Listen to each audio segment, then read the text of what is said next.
আল্লাহ আমার সৃষ্টিকর্তা, আল্লাহ আমার সবার কাছে প্রিয় যিনি তিনি আমার রব।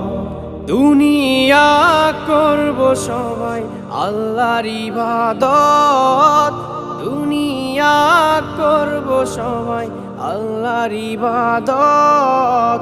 সব কিছুতে দিবেন তিনি তারি রহমত, সব কিছুতে দিবেন তিনি তারি রহমত। আল্লাহ আমার সৃষ্টিকর্তা, আল্লাহ আমার সবার কাছে প্রিয় যিনি তিনি আমার রব। আল্লাহ আমার সৃষ্টিকর্তা, আল্লাহ আমার সবার কাছে প্রিয় যিনি